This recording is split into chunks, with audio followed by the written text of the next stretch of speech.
Hey folks, this is Billy DKY, the truth seeker that simplifies and demystifies. This is going to be my second video in the, I think it was how to deal with depression for my falling away of growth spiritual movement. It's the fifth application of that philosophy. I'm trying to again show how powerful it is. It applies everywhere.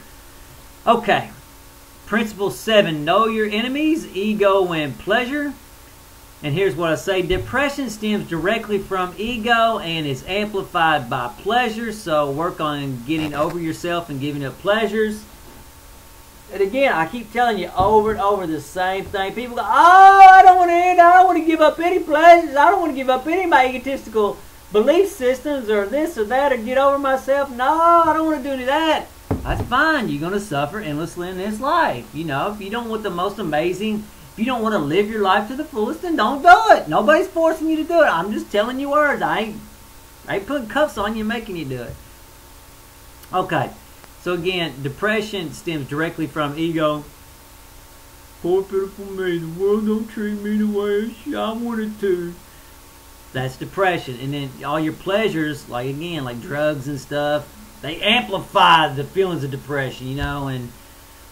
And when I say don't have to be necessarily drugs, it can be pleasurable foods and pleasures this way, that way. Again, don't seek pleasure. Instead, seek to grow, and there will be pleasures that come about because of it, but don't seek the pleasure directly.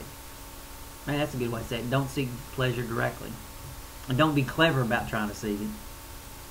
Here's one thing I've noticed about myself. Pleasure makes the body feel horrible after the high is over, which is very depressing. When I eat pleasurable foods, I feel like total crap.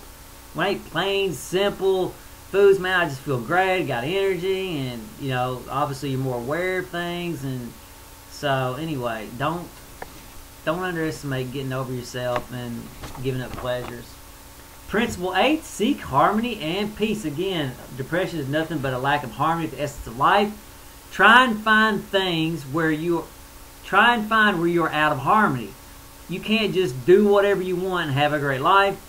Change is necessary. You're gonna have to look. You're gonna have to investigate things. There ain't no, well, I'll just promise you a life after this one. You can just go ahead and be depressed the rest of this life, and you know, maybe the next life you'll be better, or the afterlife. BS.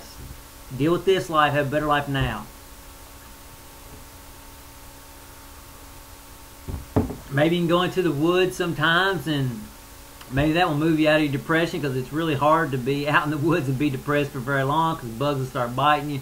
Something will move you out of your negative state of mind. That's why the Native Americans love the woods and stuff so much, and nature.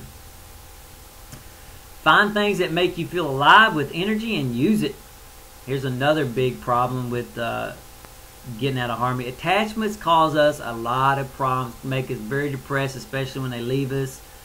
Attachment is using something beyond its usefulness, thus misery. Again, notice what I said. It's not about not using things. It's about not using things beyond their usefulness. Let's say you meet a friend. You're having a good time. The flow of energy is going, and there's a moment where it just, boom, it dies off. It's time to go. You don't need to stick around. But he's my best friend, or she's my best friend. That's my girlfriend. It's my wife. I don't care. It's time to end.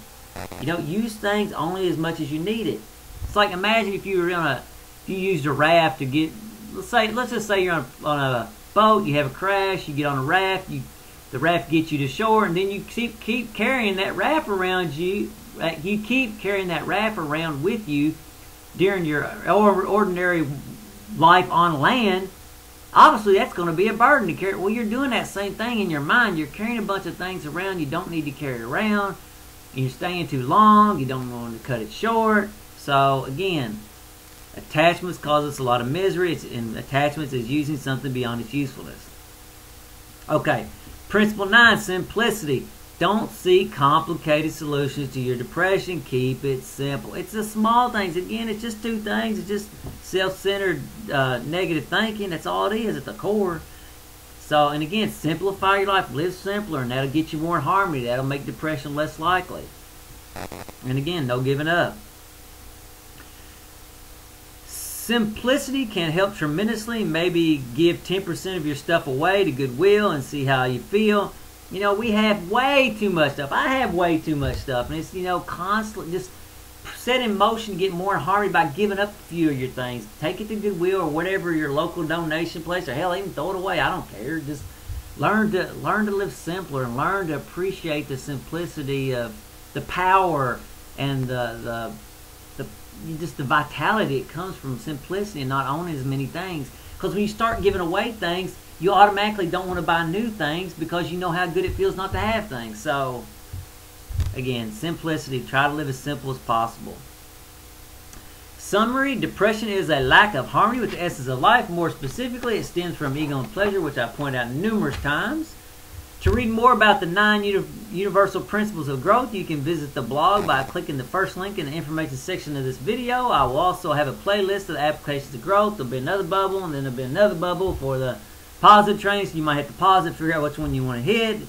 And again, folks, depression's no joke. However, there is an easy solution, but you got to start dealing with it. Will the solution come overnight? Absolutely not. It will take years for you to really conquer it. However, you can lessen it on a day-to-day basis by your actions. And that's really what discipline's all about, is picking better actions. When you got forks in the road, boom, you pick this instead of that. And so anyway, I hope you're the best in getting over your depression. And I know it's difficult. I've had my own little episodes here and there. Like I said, I got Native American in me, so you know it's going to happen. And so anyway, until the next video, later folks.